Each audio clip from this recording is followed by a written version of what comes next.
ಎಲ್ರಿಗೂ welcome back to Namrata Yadav YouTube channel. Hope ಎಲ್ಲರೂ ಚೆನ್ನಾಗಿದ್ದೀರಾ ಅಂತ ಭಾವಿಸ್ತಾನೆ ನಾನು ನೆಕ್ಸ್ಟ್ ವ್ಲಾಗ್ನ ಸ್ಟಾರ್ಟ್ ಮಾಡ್ತಾ ಇದ್ದೀನಿ. ಇವತ್ತು ಬಂದು ಫ್ರೈಡೇ. ಆ್ಯಕ್ಚುಲಿ ಡೇಟ್ ಅಂತೂ ನನಗೆ ದೇವರಣೆಗೂ ನೆನಪಿಲ್ಲ.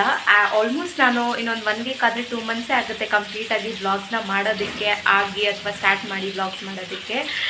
ಎಂತಕ್ಕೆ ಅಂತಂದರೆ ನನಗೆ ಟೈಮ್ ಸಿಗ್ತಾ ಇರಲಿಲ್ಲ, ಕೆಲ್ಸಕ್ಕೆ ಹೋಗ್ತಾ ಇರೋದ್ರಿಂದ ವೀಕ್ ಆಫ್ ಸಿಗ್ತಿಲ್ಲ, ಎಲ್ಲೆಲ್ಗೂ ಹೋಗೋಕ್ಕೆ ಆಗ್ತಿಲ್ಲ, ಏನೋ ಟೈಮೇ ಸಿಗ್ತಿಲ್ಲ. ಕಂಪ್ಲೀಟ್ಲಿ ವರ್ಕಹಾಲಿಕ್ ಆ ಥರ ಆಗಿಬಿಟ್ಟಿದ್ದೀನಿ. ಸೊ ತುಂಬ ಟೈಮ್ ಆಯಿತು. 1.5 ಮಂತ್, 1.25 ತಿಂಗಳೇ ಆಯಿತು ಅಂತಲೇ ಹೇಳ್ಬೋದು, 1.5 ಕೂಡ ಅಲ್ಲ. ಸೊ ವೀಕೆಂಡ್ಸ್ ಬಂದು ಏನಂದರೆ ಆಫೀಸಲ್ಲಿ Monday to Saturday, Monday to ಫ್ರೈಡೇಲಿ ಒಂದು ದಿವಸ ಮಾತ್ರ ವೀಕ್ ಆಫ್ ತೊಗೊಬೇಕು. ಸ್ಯಾಟರ್ಡೆ ಸಂಡೇ ವೀಕೆಂಡ್ಸ್ ಅಂತೂ ಯಾವುದೇ ಕಾರಣಕ್ಕೂ ರಜಾ ತೊಗೊಳಂಗಿರಲ್ಲ. ಸೊ 2 ಮಂತ್ಸಿಂದ ನಾನು ಆಲ್ಮೋಸ್ಟ್ ಆಲ್ ಮಂಡೇ ಟು ಫ್ರೈಡೇಲೂ ತೊಗೊಬೇಕು. ಸೊ ನಾನು ಆಲ್ಮೋಸ್ಟ್ ಆಲ್ ಫ್ರೈಡೇಸ್ ತೊಗೊಂಡ್ಬಿಡ್ತೀನಿ. ಫ್ರೈಡೇಸ್ ತೊಗೊಂಡ್ರೆ ಸೊ ತಿರ್ಗಾ ಹಾಗೆ ಸ್ಯಾಟರ್ಡೆಯಿಂದ ನೆಕ್ಸ್ಟ್ ಫ್ರೈಡೇವರೆಗೂ ಒಂದು ಕಂಟಿನ್ಯೂಟಿ ಸ್ಟ್ರೆಚ್ ಮೇಂಟೈನ್ ಆಗುತ್ತೆ ಅಂತ ನಂದು ಒಂದು ಕಾನ್ಸೆಪ್ಟ್. ಆ ಥರ ಥಿಂಕಿಂಗಲ್ಲಿ ನಾನು ಆ ಥರ ಪ್ಲ್ಯಾನ್ ಮಾಡ್ಕೋತೀನಿ. ಆಲ್ಮೋಸ್ಟ್ ನಾನು ಪ್ರತಿ ವೀಕ್ ಕೂಡ ವೀಕ್ ಆಫ್ಸು ಥರ್ಸ್ಡೇ ಫ್ರೈಡೇ ಈ 2 ಡೇಸಲ್ಲೇ ಯಾವತ್ತಾದರೂ ಪ್ರಿಫರ್ ಮಾಡ್ತೀನಿ. ಎಂತಕ್ಕೆ ಅಂದರೆ ಇವಾಗ ನಮ್ಮ ಕೊಲೀಗ್ಸ್ ಎಲ್ಲ ಇದ್ದಾರೆ, ಕೆಲವೊಬ್ಬರು ನನ್ನ ಆಫೀಸ್ ಮೇಟ್ಸು, ಅವರೆಲ್ಲ ಏನು ಮಾಡ್ತಾರೆ ಅಂದರೆ ಮಂಡೇ ಟ್ಯೂಸ್ಡೇ ಆ ಥರ ಎಲ್ಲ ಪ್ರಿಫರ್ ಮಾಡ್ತಾರೆ. ಮಂಡೇ ಟ್ಯೂಸ್ಡೇ ತೊಗೊಂಡ್ಬಿಟ್ರೆ ತಿರ್ಗಾ ವೆಡ್ನೆಸ್ಡೇಯಿಂದ ಒಂದೇ ಸ್ಟ್ರೆಚಲ್ಲಿ ಬರ್ಬೋದು. ಬಟ್ ನನಗೆ ಸ್ಟಾರ್ಟಿಂಗಲ್ಲೇ ಲೀವ್ ತೊಗೊಂಡ್ಬಿಟ್ರೆ ಅದೊಂಥರ ಎಂಟೈರ್ ವೀಕ್ ನನಗದು ಒಂಥರ ಬೂಸ್ಟ್ ಆಗೋಲ್ಲ ಹೋಗೋದಕ್ಕೆ. ಸೊ ಅದಕ್ಕೋಸ್ಕರ ನಾನೇನು ಮಾಡ್ತೀನಿ ಅಂದರೆ ಮಂಡೇ ಟ್ಯೂಸ್ಡೇ ವೆಡ್ನೆಸ್ಡೇ ಥರ್ಸ್ಡೇ ಈ ಥರ ಎಲ್ಲ ಒಂದೇ ಸ್ಟ್ರೆಚಲ್ಲಿ ಹೋಗ್ಬಿಡ್ತೀನಿ. ಆ ವೀಕಲ್ಲಿ ಫ್ರೈಡೇಸೇ ನಾನು ಯೂಶ್ವಲಿ ಆಲ್ಮೋಸ್ಟ್ ವೀಕಲ್ಲಿ ಫ್ರೈಡೇಸ್ ಜಾಸ್ತಿ. ಥರ್ಸ್ಡೇ ನಾನು ತೊಗೊಂಡಿರೋದು ಕಡಿಮೆನೇ, ಫ್ರೈಡೇನೇ ನಾನು ಆಲ್ಮೋಸ್ಟ್ ಅಲ್ಲಿ ಎಲ್ಲ ವೀಕ್ಸಲ್ಲೂ ಫ್ರೈಡೇನೇ ವೀಕ್ ಆಫ್ ತೊಗೊಂಡಿರೋದು. ಇನ್ನು Saturday Sunday Monday Tuesday Wednesday Thursday ತೊಗೊಳಂಗಿರಲ್ಲ. ವೀಕೆಂಡ್ಸಲ್ಲಂತೂ ಚಾನ್ಸೇ ಇಲ್ಲ. ಹೀಗೆ ನಡೀತಿದೆ. 1.25 ತಿಂಗಳೇ ಆಯಿತು. ಇನ್ನೊಂದು 1 ವೀಕ್ ಹೋದರೆ ಒಂದು 9 to 10 ಡೇಸ್ ಏನೋ ಹೋದರೆ 2 ಮಂತ್ಸ್ ಆಯಿತು ನಾನು ಕೆಲಸಕ್ಕೆ ಹೋಗಿ ಸಕ್ಸಸ್ಫುಲಿ 3rd ಮಂತ್ ಕಾಲಿಡ್ತಿದ್ದೀನಿ. ಒಂಥರ ಖುಷಿ ಇದೆ.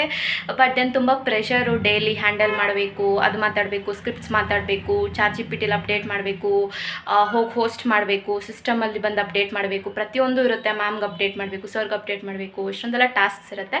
It feels little hectic for me. ಯಾಕಂದರೆ ಮನೆಯಲ್ಲೂ ಸ್ವಲ್ಪ ನಾನು ಬ್ಯಾಲೆನ್ಸ್ ಮಾಡಿ ಅಲ್ಲಿ ಮಾಡೋದ್ರಿಂದ ತುಂಬ ಪ್ರೆಷರ್ ಅನಿಸ್ತಿದೆ. ಆದ್ದರಿಂದ ನಾನು ಬ್ಲಾಗ್ಸ್ ಎಲ್ಲೂ ಮಾಡೋಕ್ಕಾಗಿಲ್ಲ. ಇವತ್ತು ಫ್ರೈಡೇ ವೀಕ್ ಆಫು. ಇವತ್ತು ಮನೆಯಲ್ಲಿ ಫ್ರೈಡೇ ವೀಕ್ ಆಫ್ ಹೆಂಗೆ ಹೋಗುತ್ತೆ, ವಾರಕ್ಕೆ ಒಂದೇ ದಿವಸ ರಜಾ ಸಿಗೋದು. ಆ ವೀಕ್ ಆಫಲ್ಲೂ ಕೂಡ ನನಗೆ ಮನೇಲಿ ಬಟ್ಟೆ ಅದು ಇದು ಕೆಲಸ ಅಂತ ಹಾಗೆ ಹೋಗ್ಬಿಡುತ್ತೆ. ನನಗೆ ಹೆಂಗೆ ಜುಮ್ಜುಮ್ಮಯ ಅಂತ ವೀಕ್ ಆಫ್ ಹೋಗುತ್ತೆ ಅಂತ ದೇವರಣೆಗೂ ಗೊತ್ತಾಗ್ತಿಲ್ಲ ಗೈಸ್, ಹಾಗೆ ಹೋಗ್ಬಿಡುತ್ತೆ ನನ್ನ ವೀಕ್ ಆಫು. ಇವತ್ತು ಬಂದು ಫ್ರೈಡೇ ಎಲ್ಲ ಕೆಲಸ ಆಯಿತು, ಪೂಜೆ ಕೂಡ ಆಯಿತು, ಮುಗಿಸಿ ಇವಾಗ ಬಂದೆ.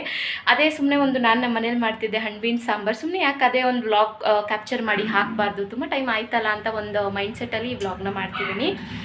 ಸೊ ಅದಕ್ಕೆ ಬೇಕಾಗಿರೋಂಥ ಇಂಗ್ರೀಡಿಯೆಂಟ್ಸು ಹೇಗೆಲ್ಲ ಸಿಂಪಲಾಗಿ ಟಕ್ ಅಂತ ಇನ್ಸ್ಟೆಂಟಾಗಿ ಹೇಗೆ ಮಾಡ್ಕೋಬೋದು ಮನೇಲಿ.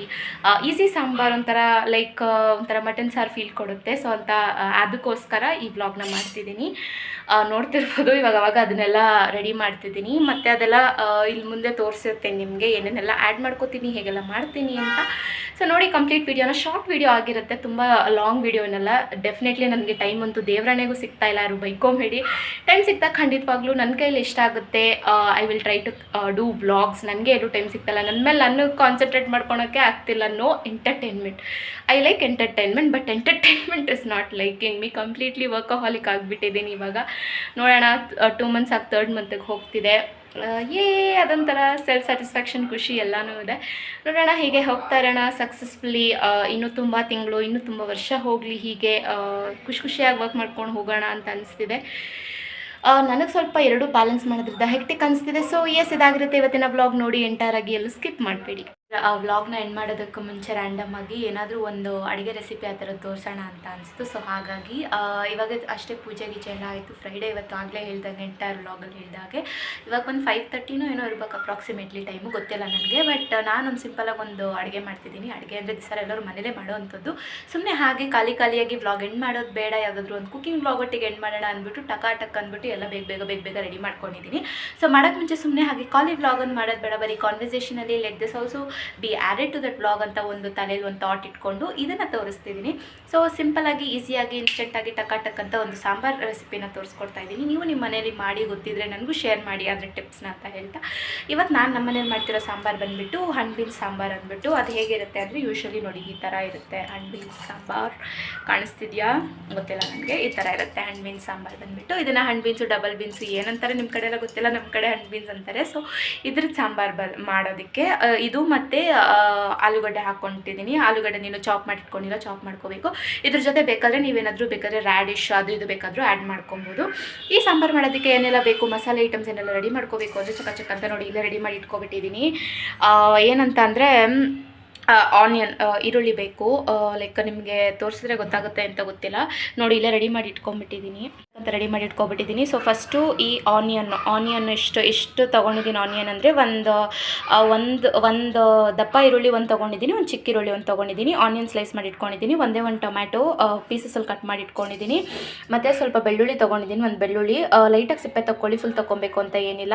ಮತ್ತು ಇಲ್ಲಿ ಬಂದುಬಿಟ್ಟು ನಾನು ಎರಡು ಹಸಿಮೆಣ್ಸಿನ್ಕಾಯಿ ತೊಗೊಂಡಿದ್ದೀನಿ ಮತ್ತು 4 ಒಣಮೆಣ್ಸಿನ್ಕಾಯಿ ತೊಗೊಂಡಿದ್ದೀನಿ. ಯಾವುದಾದ್ರೂ ಮಸಾಲೆ ಸಾರು ಮಾಡಬೇಕಾದ್ರೆ ಒಣಮೆಣ್ಸಿನ್ಕಾಯಿ ಮತ್ತು ಹಸಿಮೆಣ್ಸಿನ್ಕಾಯಿ ಎರಡು ಕಾಂಬಿನೇಷನಲ್ಲಿ ಹಾಕಿದ್ರೆ ತುಂಬ ಚೆನ್ನಾಗಿ ಬರುತ್ತೆ ಟೇಸ್ಟ್. ನಾನೊಂದು ಈ ಥರ ಟ್ರೈ ಮಾಡ್ತೀನಿ. ಸೊ ಇದೊಂದು ಟಿಪ್ ಆ್ಯಕ್ಚುಲಿ ಬೇಕಾದ್ರೆ ಯೂಸ್ ಮಾಡ್ಕೊಬೋದು. 2 ಮೆಣಸಿನ್ಕಾಯಿ ಯೂಸ್ ಮಾಡೋದ್ರಿಂದ ಖಾರ ಈಕ್ವಲ್ ಆಗಿರುತ್ತೆ. ಖಾರದ ಪುಡಿ ಏನು ಯೂಸ್ ಮಾಡೋಕ್ಕೋಗಲ್ಲ.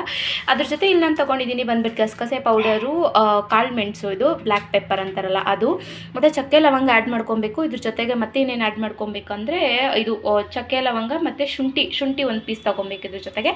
ಅಷ್ಟೇ ಗೈಸ್, ಇಷ್ಟೇ ಇದು ಈ ಅಡುಗೆಗೆ ಬೇಕಾಗಿರೋಂಥ ಐಟಮ್ ಅಲ್ಲ, ಇಷ್ಟೇ ಇದಕ್ಕೆ ಬೇಕಾಗಿರೋದು. ಇದನ್ನೇನು ಮಾಡಬೇಕು ಅಂತಂದರೆ ಇದನ್ನು ಒಂದು ಫ್ರೈ ಪ್ಯಾನಲ್ಲಿ ಇಟ್ಕೊಂಡು ಫ್ರೈ ಪ್ಯಾನ್ಗೆ ಎಣ್ಣೆ ಹಾಕ್ಕೊಂಡು ಇದನ್ನೆಲ್ಲ ಐಟಮ್ಸ್ನ ಹಾಕಿ ಚೆನ್ನಾಗಿ ಫ್ರೈ ಮಾಡಿಕೊಂಡು ಒಂದು ಗೋಲ್ಡನ್ ಯೆಲ್ಲೋ ಕಲರ್ ಬರೋಗಂಟ ಫ್ರೈ ಮಾಡಿಬಿಟ್ಟು ಅದನ್ನೇನು ಮಾಡಬೇಕು ಅಂದರೆ ಒಂದು ಸ್ಮಾಲ್ ಮಿಕ್ಸಿ ಜಾರಿಗೆ ತೊಗೊಂಡು ಅದಕ್ಕೆ ನೀವು ಕೊತ್ತಂಬರಿ ಮತ್ತು ತೆಂಗಿನಕಾಯಿ ಎರಡೂ ಆ್ಯಡ್ ಮಾಡಿಕೊಂಡು ಇದು ಏನು ನೀವು ಫ್ರೈ ಮಾಡಿರ್ತೀರ ಆನಿಯನ್ ಟೊಮ್ಯಾಟೊ ಅದೆಲ್ಲ ಏನೇನಿರುತ್ತೆ ಫ್ರೈ ಮಾಡಿರೋ ಇಂಗ್ರೀಡಿಯೆಂಟ್ಸ್ ಅದನ್ನೆಲ್ಲ ಹಾಕ್ಕೊಂಡು ಸ್ವೀಟ್ ಪಕ್ಕಂತ ರುಬ್ಬಿಟ್ಟು ಹಾಗೆ ಕುಕ್ಕರ್ಗೆ ಆಯಿಲು, ಕರ್ಬೇವಿನ ಸೊಪ್ಪು, ಈರುಳ್ಳಿ ಎಲ್ಲ ಹಾಕ್ಕೊಂಡು ಹಣ್ಣು ಬೀನ್ಸು, ಆಲೂಗಡ್ಡೆ ಬೇಕಾದರೆ ಒಂದು ರಾಡಿಶ್ ನೋಕೋಲ್ ಏನಾದರೂ ಹಾಕ್ಕೊಬೋದು ನೀವು. ಹಾಕ್ಕೊಂಡು ಈ ಮಸಾಲೆ ಏನಿರುತ್ತೆ ಅದನ್ನು ಹಾಕ್ಬಿಟ್ಟು ಜಸ್ಟ್ 2 ವಿಸಿಲ್ಸ್ ಬಿಡ್ತು ಅಂದರೆ ಟಕ್ ಇನ್ಸ್ಟೆಂಟಾಗಿ ತುಂಬ ಚೆನ್ನಾಗಿರುವಂಥ ಹಣ್ಣು ಬೀನ್ಸ್ ಮಸಾಲೆ ಸಾರು ಇರುತ್ತೆ. ಇಟ್ ಟೇಸ್ಟ್ಸ್ ಯಮ್ಮಿ, ಅಂದರೆ ಅದು ಮಟನ್ ಸಾರು ಥರ ಫೀಲ್ ಕೊಡುತ್ತೆ. ನೀವು ಕೂಡ ನಿಮ್ಮ ಮನೇಲಿ ಮಾಡಿ ಟ್ರೈ ಮಾಡಿ ಹೇಗೆ ಬಂತು ಅಂತ ಕಮೆಂಟ್ ಸೆಕ್ಷನಲ್ಲಿ ತಿಳಿಸಿ.